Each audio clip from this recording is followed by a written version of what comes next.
Accounts का ये solution का थर्ड पार्ट है। मैं आपको सबसे पहले क्वेश्चन नंबर 33 करवा रहा हूँ। ये तीनों ही सेट में सेम क्वेश्चन था, सेट 1, सेट 2, सेट 3। नीचे मैंने कोड लिख दिया है, जिन लोग को नंबर मिलाना हो उसी हिसाब से आप सॉल्यूशन टैली कीजिएगा। देखिए क्वेश्चन नंबर 33 का पहला जो है, वाई लिमिटेड की करंट रेशो 3.5 है और जो क्विक रेशो है वो 2:1 है। क्वेश्चन बोल रहा है करंट एसेट और क्विक एसेट का अगर डिफरेंस इन्वेंट्री है तो करंट एसेट और करंट लायबिलिटी बताइए। बहुत ही इजी क्वेश्चन था। करंट रेशियो क्या होता है? Current asset upon current liability. तो करंट रेशियो 3.5/1। करंट एसेट नहीं पता, करंट लायबिलिटी नहीं पता, क्रॉस मल्टीप्लिकेशन करेंगे तो करंट एसेट हो जाएगा 3.5 CL। दूसरा है क्विक रेशियो। क्विक रेशियो क्या होता है? Quick assets upon current liability. तो क्विक रेशियो क्वेश्चन में दिया है 2/1। क्विक एसेट भी नहीं पता, करंट लायबिलिटी भी नहीं, क्रॉस मल्टीप्लिकेशन करेंगे तो क्विक एसेट इक्वल्स टू जाएगा 2CL current liability. Current asset और क्विक एसेट के बीच का डिफरेंस क्या है? इन्वेंट्री। यानी करंट एसेट है 3.5 CL और क्विक एसेट है 2CL इक्वल्स टू 48,000। ठीक है, 48,000। तो इन दोनों का डिफरेंस कितना है? 1.5 CL। तो 48,000 अपॉन 1.5 कर देंगे तो आ जाएगा हमारा CL। तो CL कितना आ जाएगा? मैंने ये सॉल्व कर दिया, देख लीजिए। CL यानी करेंट लायबिलिटी। ये देखिए मैंने सॉल्व कर दिया है। इन दोनों का डिफरेंस है 32,000 आ गया करेंट लायबिलिटी, और करेंट एसेट 3.5 करेंट लायबिलिटी है। तो हमने करेंट लायबिलिटी की वैल्यू 32,000 पुट कर दी तो करेंट एसेट आ गया हमारा 1,12,000। ये हमारा क्वेश्चन नंबर 33 का ए वाले का आंसर। अब बी वाला भी इजी था बहुत। बी वाला देख लीजिए, बी वाला भी मैंने सॉल्व कर दिया है। क्वेश्चन बोल रहा है debt to equity ratio. Debt to equity क्या होता है? Date upon equity. डेट का मतलब लॉन्ग टर्म डेट से है यहाँ पर। और डेट कैसे निकालते हैं? टोटल डेट में अगर हम करेंट लायबिलिटी माइनस कर दें, टोटल डेट में से करेंट लायबिलिटी माइनस कर दें। टोटल डेट है 4,00,000 रुपए, करेंट लायबिलिटी है 1,00,000 रुपए, तो क्या आ जाएगा? डेट कितना आ जाएगा? 3,00,000 रुपए। तो डेट हमारा आ गया 3,00,000। अब इक्विटी का मतलब क्या होता है? इक्विटी का मतलब होता है शेयर होल्डर्स फंड। हाँ, आपको याद रखना है शेयर होल्डर्स फंड्स के अंदर ए शेयर कैपिटल आता है और बी रिजर्व एंड सरप्लस आता है। आपको क्वेश्चन में शेयर होल्डर्स फंड का फिगर दिया है 2,00,000 रुपए। तो बहुत सारे बच्चे जल्दबाजी में हो सकता है गलती कर दी हो, इक्विटी में दोनों को ऐड कर दियो, गलत हो जाएगा। क्योंकि आपको क्वेश्चन में major head share holders fund दे दिया है 2,00,000 रुपये। इसके अंदर शेयर कैपिटल और रिजर्व एंड सरप्लस अगर दिया भी क्वेश्चन में तो उसको इग्नोर करेंगे।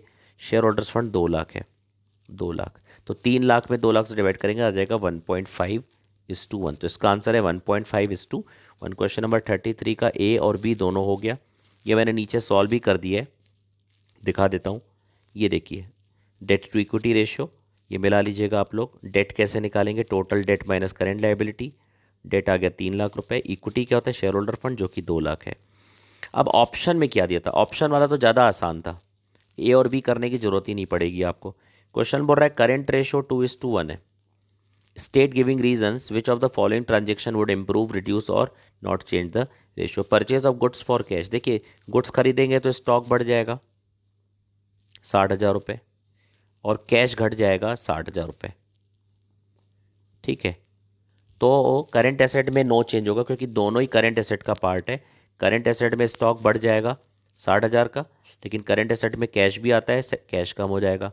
तो करंट एसेट में कोई चेंज नहीं हुआ और करंट लायबिलिटी में तो इस ट्रांजेक्शन का कोई इम्पैक्ट नहीं पड़ा। इसलिए पहले वाले का जो आंसर है वो है नो चेंज। फिर बोल रहा है purchase of fix asset for cash. Fix asset खरीदेंगे तो नॉन करंट एसेट इंक्रीज होगा। करंट एसेट में क्या चेंज हो जाएगा? कैश कम हो जाएगा, यानी करंट एसेट हमारी 2,00,000 रुपये कम हो जाएगी। यानी न्यूमरेटर अगर कम हो जाएगा but denominator will remain same, तो हमारा जो करंट रेशियो है वो क्या हो जाएगा? रिड्यूस हो जाएगा। क्योंकि हमने फिक्स एसेट खरीदी है तो करंट एसेट नहीं, नॉन करंट एसेट बढ़ेगी, लेकिन कैश तो करंट एसेट में आता है, तो करंट एसेट हमारा 2,00,000 कम हो जाएगा। जब हमारा करंट एसेट कम होगा यानी न्यूमरेटर कम हो जाएगा तो करंट रेशियो क्या हो जाएगा? रिड्यूस हो जाएगा। सेल ऑफ गुड्स 20,000, कॉस्टिंग 23,000 में बेचा, तो आपका करंट एसेट में स्टॉक आता है, आपका 20,000 का स्टॉक कम हो गया तो आपका करंट एसेट 20,000 कम हो जाएगा। लेकिन हमने ये उधार बेचा है 23,000 में, तो हमारा 23,000 डेटर प्लस हो जाएगा, जो कि किसका पार्ट है, करंट एसेट का। तो ऊपर यानी न्यूमरेटर में नेट अगर देखा जाए तो 3,000 बढ़ रहा है, तो न्यूमरेटर अगर बढ़ेगा तो हमारा करंट रेशो भी क्या होगा, इम्प्रूव होगा। इसके बाद है इशू ऑफ शेयर्स, 10 लाख रुपए शेयर इशू करेंगे तो क्या होगा, शेयर होल्डर फंड इंक्रीज हो जाएगा। लेकिन हम कैश में खरीदेंगे तो हमारा कैश कम हो जाएगा। कैश किसका पार्ट है, करंट एसेट का, तो करंट एसेट हमारा 2 लाख कम हो जाएगा। तो अगर न्यूमरेटर 2 लाख कम होगा, डिनोमिनेटर में तो नो चेंजेस ट्रांजेक्शन का, तो न्यूमरेटर अगर कम हो जाएगा तो करंट रेशो भी क्या हो जाएगा, कम हो जाएगा।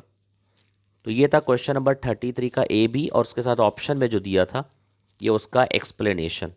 ठीक है, ये सारा मैंने एक्सप्लेनेशन नीचे दे दिया है। अब आते हैं क्वेश्चन नंबर 31। देखिए 31 अलग अलग सेट में अलग अलग था।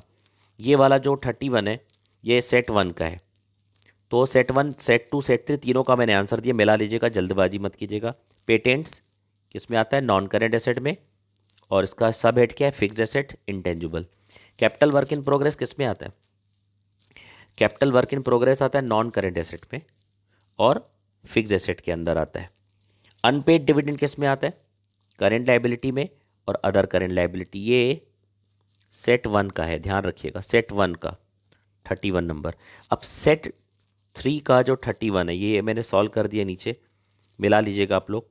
सेट 3, रुकिए ये नीचे है यहाँ पर, देखिए क्वेश्चन नंबर 31 ये लीजिए। सेट थ्री में क्या आया था, प्रीपेड रेंट आया था। तो प्रीपेड रेंट जो है किस में आता है, करेंट एसेट्स में और अदर करेंट एसेट में।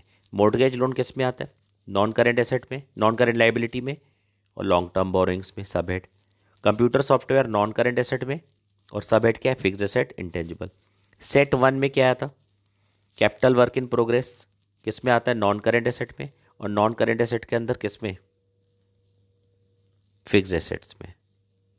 ठीक है, फिर अनपेड डिविडेंड किस में आता है, करेंट लायबिलिटी में और अदर करेंट लायबिलिटी। और पेटेंट्स किस में आता है, नॉन करेंट एसेट में और फिक्स्ड एसेट्स का जो इंटेंजिबल है उसमें आता है। ठीक है, तो ये आपका हो गया क्वेश्चन नंबर 31 और 33 तीनों सेट में, सेट 1 सेट 2 और सेट 3।